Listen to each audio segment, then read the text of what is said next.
Assalamualaikum warahmatullahi wabarakatuh. Pada pertemuan minggu yang lalu, kita membahas tentang gangguan keamanan yang dilakukan oleh Kartosoewirjo. Ya. Tugas yang saya berikan minggu yang lalu sebagian besar masih kurang pas. Ya. Jadi kalian selama ini saya lihat lebih percaya pada bahasanya Mbah Google daripada bahasa kalian sendiri. Setelah kalian saya suruh menunjuk dua kata, ya, sebagian besar kurang pas karena kalian menyebut perang gerilya. Ya, mungkin hanya ada hitungan jari, artinya 1-2 orang yang mungkin benar, yaitu memakai taktik, dua kata itu adalah pagar betis, ya, bukan perang gerilya. Sekali lagi, tugas-tugas berikutnya Anda harus membaca buku, ya. Nah, sekarang kita lanjut gangguan keamanan berikutnya, yaitu APRA, Angkatan Perang Ratu Adil. Ya. Ini tokohnya adalah orang Belanda namanya Westerling. Kemudian yang terlibat di negara kita adalah Sultan Hamid II. Ya. Ini dulu punya jabatan waktu kita berbentuk RIS. Ya. Setelah kita ke NKRI, dia tidak dapat jabatan. Untuk itu, maka dia berusaha untuk, Anda lihat tujuan pemberontakan APRA, yaitu mempertahankan bentuk federasi. Ya. Jadi bentuk serikat itu mau dipertahankan. Dia tidak senang dalam bentuk NKRI. Ya. Dan tentunya dia juga minta untuk bisa memiliki tentara sendiri. Ya. Jadi itulah yang dilakukan oleh APRA. Ya. Jadi ingin tetap terbentuknya negara serikat. APRA ini ada di negara Pasundan. Ya. Nah, sekarang kita lihat profilnya Westerling yang mungkin di dalam sejarah itu dia adalah, ya, mungkin orang yang banyak menghabisi nyawa bangsa Indonesia. Ya. Itulah Westerling.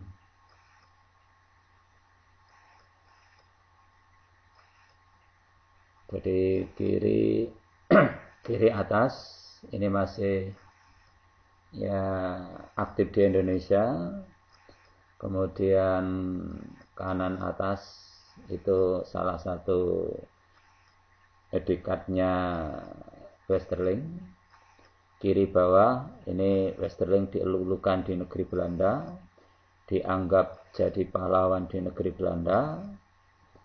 Dan yang kanan bawah itu makamnya Westerling. Ya. Nah. Sekarang kita lanjut berikutnya, yaitu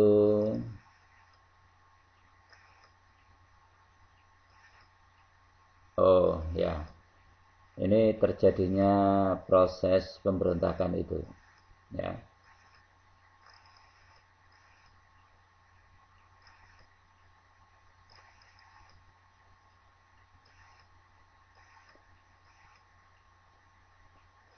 Jadi Westerling ini sempat ya mengadakan tembakan massal, sehingga TNI yang ada di Jawa Barat saat itu ya ini dalam jumlah yang banyak meninggal dunia. Belum lagi mungkin nanti di waktu yang lain, itu satu peristiwa saja ya, di waktu yang lain lebih banyak lagi ya, sehingga nanti TNI berusaha untuk menumpasnya ya. Tapi sayang ketika diadakan penumpasan, Westerling bisa lolos dan melarikan ke luar negeri. APRA bisa digagalkan usahanya, tapi tokohnya bisa lepas ke luar negeri, ke negeri Belanda seperti yang ada di gambar tadi ya. Dia dielulukan di negerinya sana. Ya, berikutnya gangguan keamanan yang masih menginginkan adanya pembentukan negara federal ya, yaitu pemberontakan RMS ya, Republik Maluku Selatan.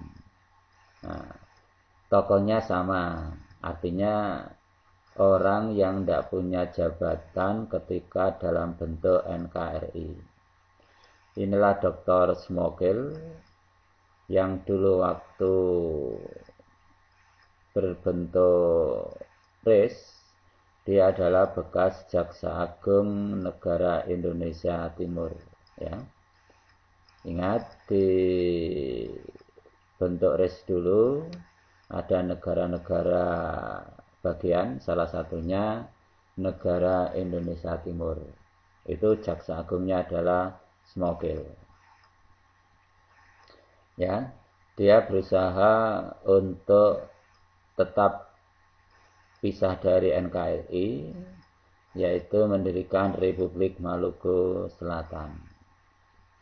Maka upaya ini ditentang oleh pemerintah, diadakanlah penumpasan ya, semula dengan cara diplomasi. Tentu upaya ini nanti mengalami kegagalan, maka diadakan operasi militer ya. Sayang dalam operasi militer ini nanti di pihak TNI ada korban yang cukup populer, yaitu Letkol Slamet Riyadi ya. Ini masih muda sekali ya. Berikutnya pemberontakan Andi Aziz.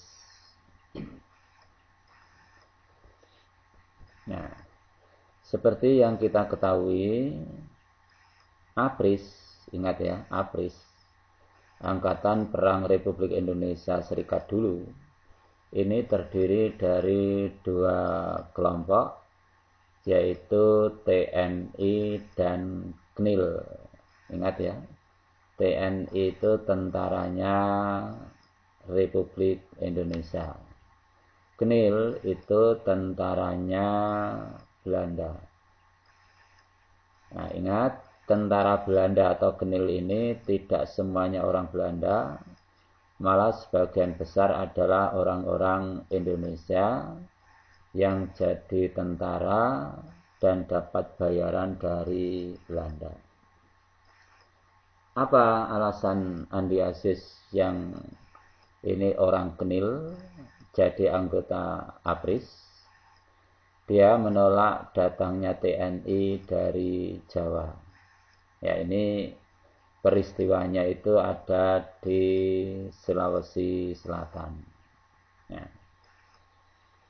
Nah, setelah datang TNI dari Jawa ditolak oleh Andi Aziz, maka TNI dalam jumlah yang besar akhirnya nanti mengadakan serangan ya terhadap ya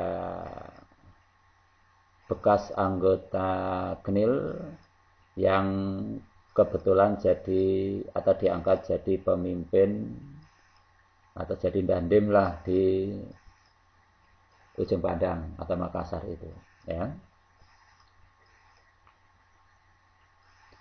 Nah, setelah diberi ultimatum tidak mau menyerahkan diri, maka diadakan serangan yang dilakukan oleh TNI, ya, yang dipimpin oleh Kawilarang.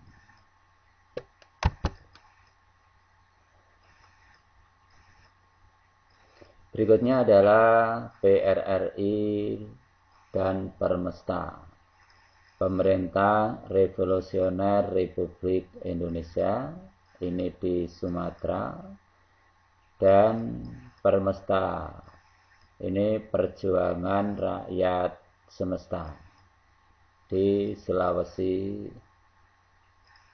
Utara, ya.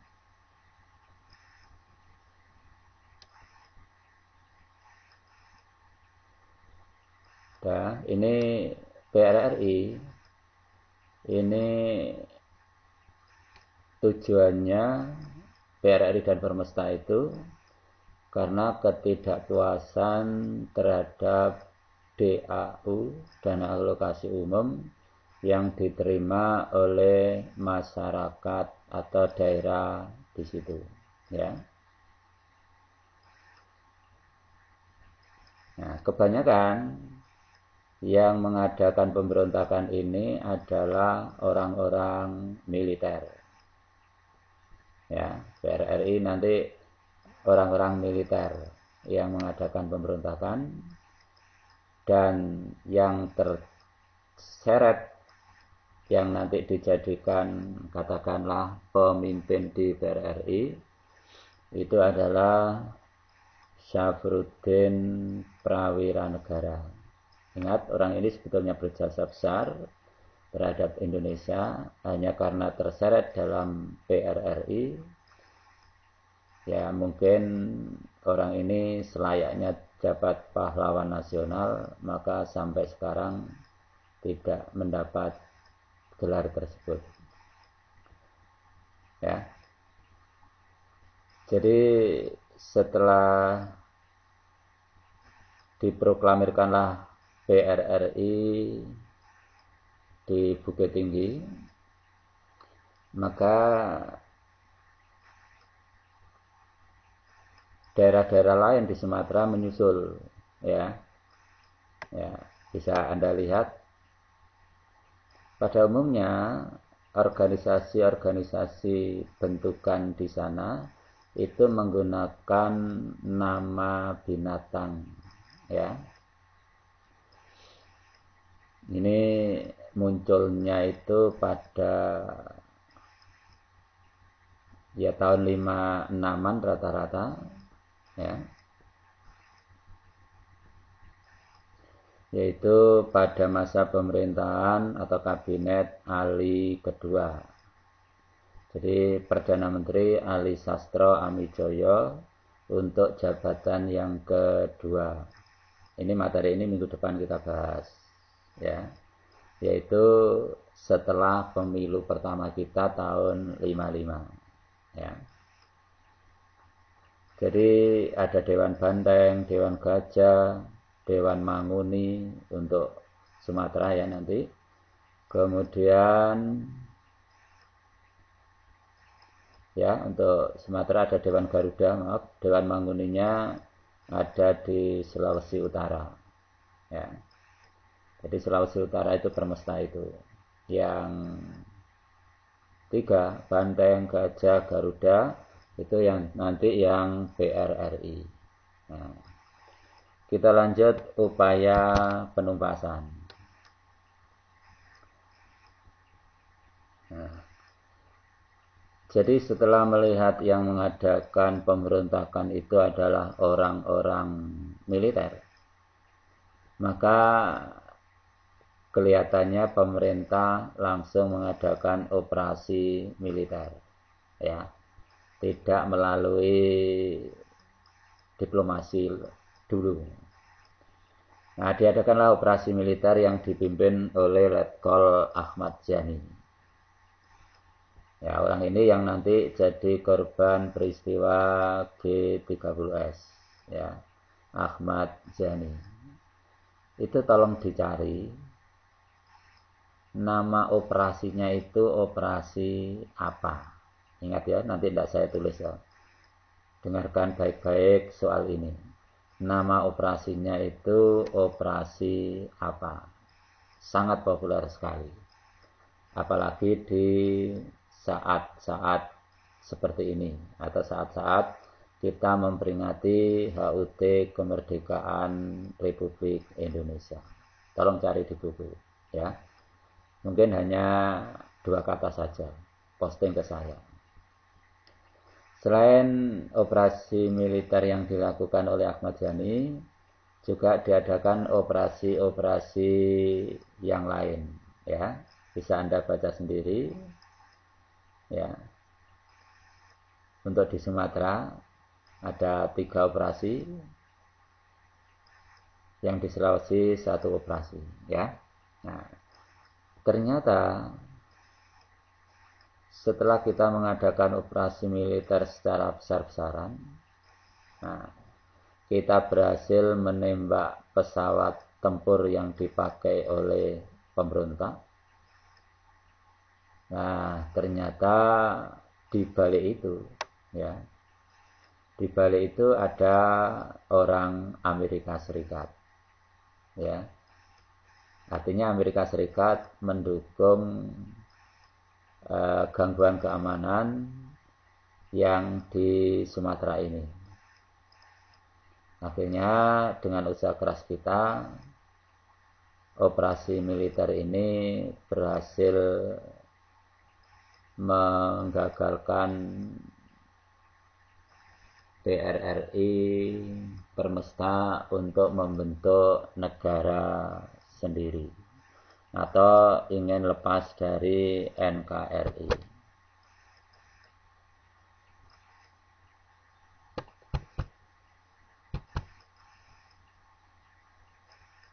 Yang mungkin sudah saya sampaikan tadi, yang di Sulawesi itu namanya Permesta,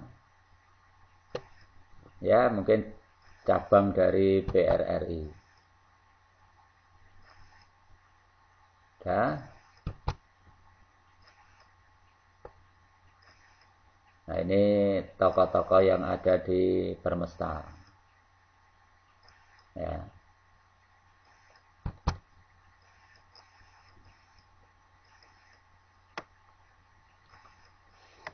Nah, ini kesimpulan secara umum, ya. Rangkuman lah katakanlah. Ini bisa di save, ya. Tolong diingat-ingat betul, ya. Saya kira cukup untuk gangguan keamanan yang terjadi di dekade 50-an. Sekarang kita lanjut peristiwa gangguan keamanan yang sangat besar di Indonesia, yaitu peristiwa G30S PKI. Nah, sekarang kita lanjut peristiwa G30S, ya.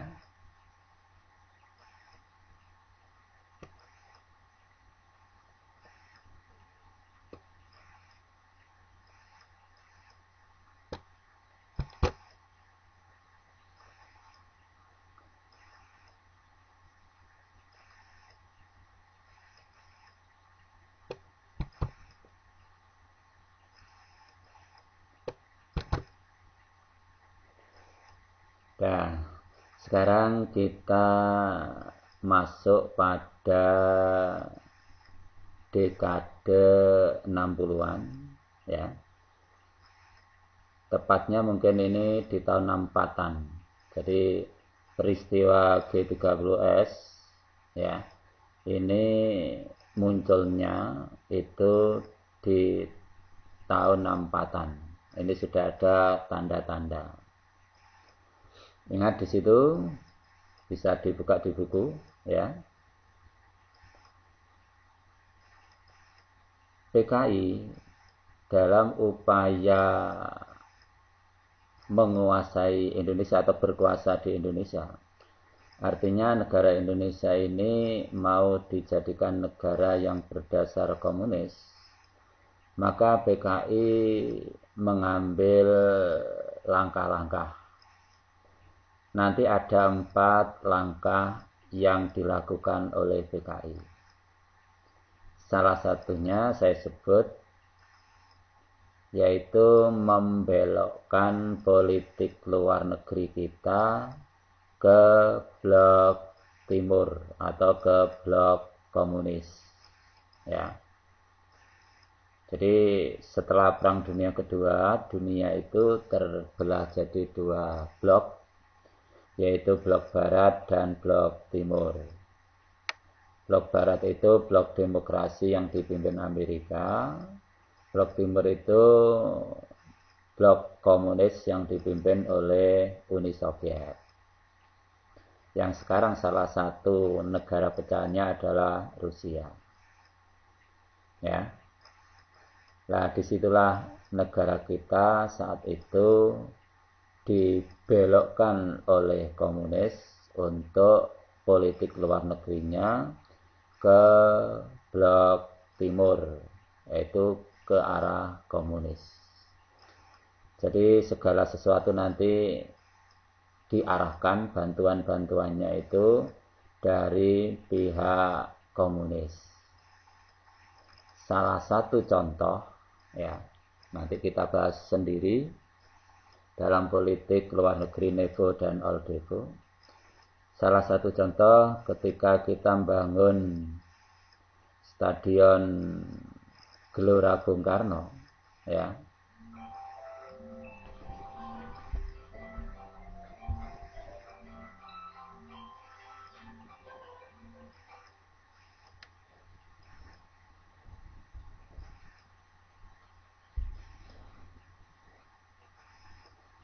Ya, membangun salah satu ya monumental di Indonesia.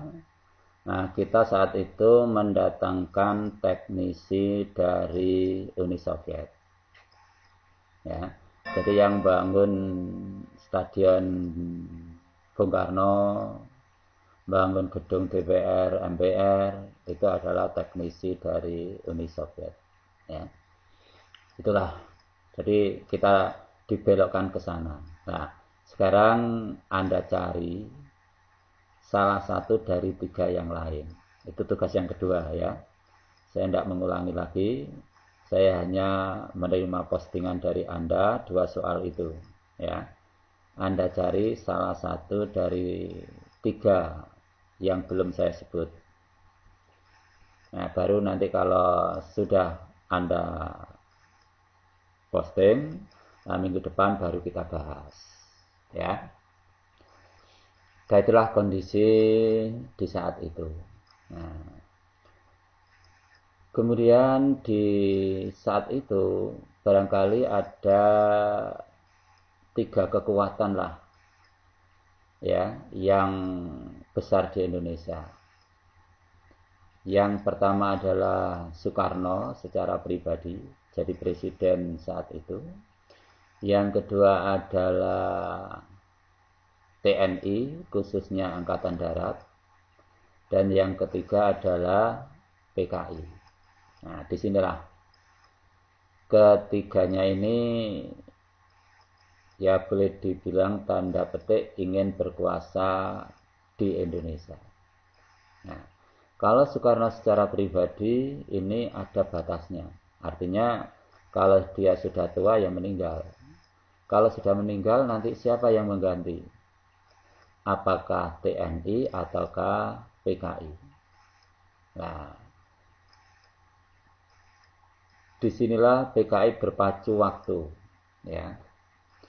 Agar bagaimana dia bisa mengambil alih sebelum TNI Angkatan Darat yang berkuasa. Nah, maka disitulah ketika Pak Karno sedang sakit dan menurut dokter pribadinya, ini dari Cina loh ya, dokter pribadinya bahwa Soekarno itu kesehatannya menurun, artinya kemungkinan paling jelek adalah meninggal dunia. Kemungkinan kedua yang paling baik itu mungkin kena penyakit yang menetap. Mungkin istilah sekarangnya adalah kena stroke. Nah, kalau sudah seperti itu, siapa yang berkuasa? Disinilah PKI berusaha untuk mempercepat, ya, sehingga diadakan isu Dewan Jenderal, ya, di mana para jenderal TNI Angkatan Darat diisukan oleh PKI, ya, akan mengadakan kudeta terhadap Presiden Soekarno, ya. Kapan itu? Saat peringatan HUT ABRI, ya. Sehingga terjadilah ketidakpercayaan, ya.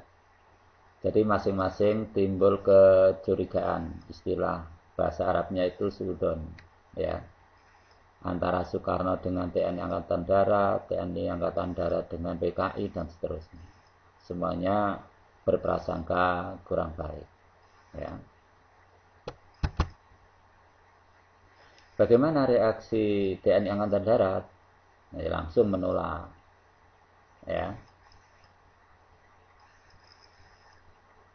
Ya, maka akhirnya saling tuduh antara PKI dengan TNI Angkatan Darat. Nah, disinilah kedua belah pihak berkompetisi untuk berkuasa di Indonesia.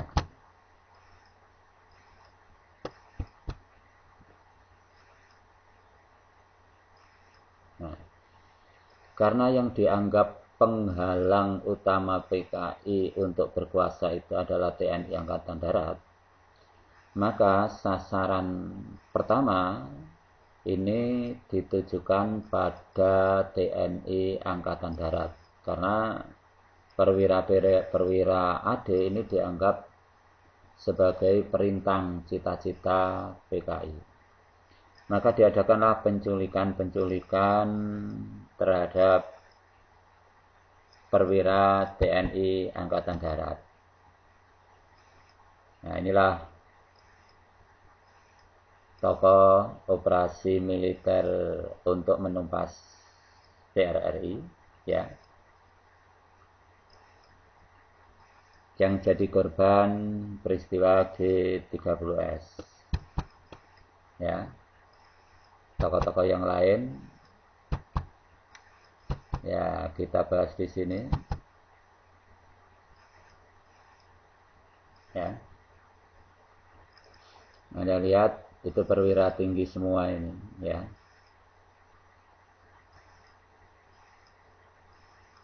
Jabatannya yang samping kanan itu, ya.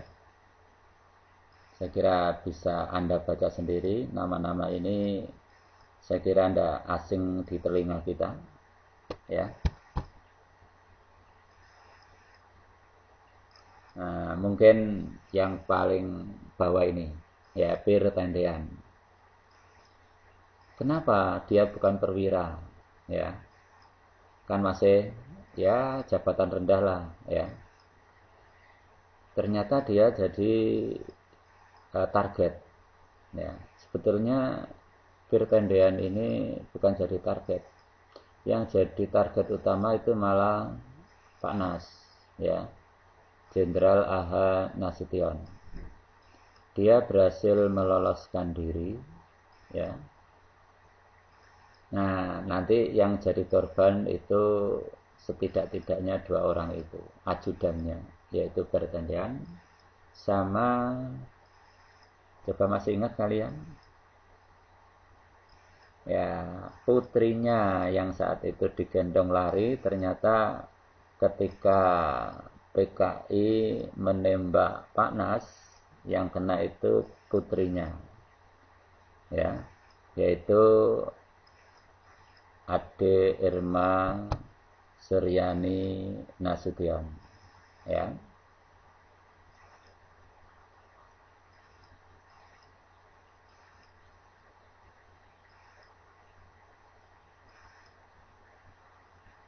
Nah, jadi putrinya meninggal, kemudian S. Tugun juga meninggal.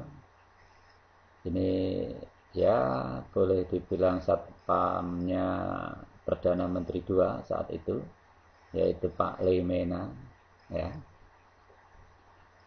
Di tempat lain yang juga ada korban, ya, yaitu Bapak Katamso sama Letkol Sugiono, ya. Kita lihat ya foto-foto orang-orang yang jadi korban keganasan PKI itu, ya. Nah, sekarang kita lihat berikutnya adalah upaya penumpasan G30S PKI.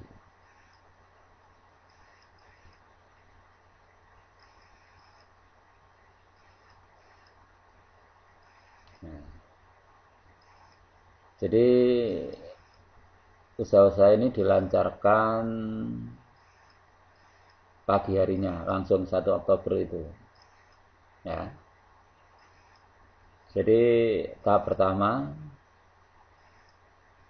ya menyadarkan ya TNI yang kena pengaruh PKI, ya. Jadi ternyata ada orang-orang anggota TNI yang kena pengaruh PKI. Karena yang di depan, maksudnya pemimpin PKI sendiri, pemberontakan ini khususnya, itu juga orang TNI, ya. Jadi orang-orang TNI dari Jawa Timur dan Jawa Tengah ini disadarkan. Kemudian yang berikutnya nanti pasukan RPKAD, ya. Kalau sekarang ini mungkin Kopassus lah, ya, istilahnya. Ini segera merebut tempat-tempat yang vital yang dikuasai oleh pemberontak. Apa tempat-tempat yang vital itu? Ya, gedung RRI sama gedung Telkom. Ini dianggap vital karena ya orang PKI bicara di mikrofonnya RRI itu seluruh Indonesia dengar semua. Kalau katakanlah yang disampaikan itu sekarang Indonesia sudah dikuasai oleh PKI, ya. Maka ini segera diambil alih oleh pasukan RPKAD, Resimen Para Komando Angkatan Darat, yang saat itu dipimpin oleh Kolonel Sarwo Edi Wibowo. Kolonel Sarwo Edi Wibowo ini orang tuanya Bu Ani, almarhumah ya, Bu Ani Yudhoyono, istrinya SBY, ya. Kemudian yang ketiga, merebut lapangan udara Halim Perdana Kusuma, ya. Karena disinyalir nanti di belakang layar peristiwa PKI ini adalah melibatkan angkatan udara, ya. Karena nanti yang terlibat adalah Kasaunya, ya, Kepala Staf Angkatan Udara, ya, Umar Dhani. Itu nanti yang terlibat, ya. Dan ini bisa benarkan karena operasi militer atau tindakan peristiwa itu ada di daerah Lubang Buaya. Ya, nama kampung itu ya, Lubang Buaya itu nama kampung yang ada atau yang dekat dengan lapangan udara Halim Perdana Kusuma. Nah, disitulah segera diadakan operasi militer. Ya.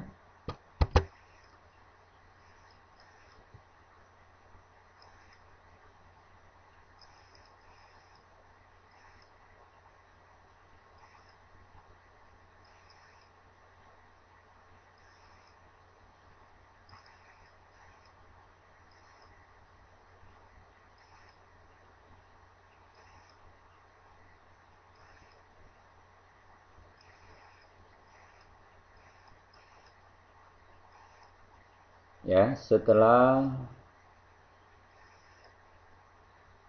mengadakan operasi militer di Halim Perdana Kusuma, berikutnya adalah mencari korban. Ya. Nah, mencari korban ini jasa besar informasi dari anggota polisi namanya Suketman. Ya, orang ini sebetulnya saat itu dibunuh oleh PKI. Tapi ya mungkin bahasa Jawanya itu apen-apen mati. Sehingga dia nanti yang menginformasikan bahwa korban itu dimasukkan ke dalam sumur. Ya. Dan PKI setelah sumur itu diisi jenazah, kemudian ditimbun tanah dan ditanami pisang sehingga tidak kelihatan. Suketman lah yang menginformasikan itu. Nah, setelah jenazah korban bisa diambil, maka mereka nanti dimakamkan di Taman Makam Pahlawan Kalibata. Nah, inilah orang-orang yang dibalik pemberontakan PKI, ya. Ya, Kolonel Latif ini yang mengadakan penculikan dan berhasil ditangkap itu.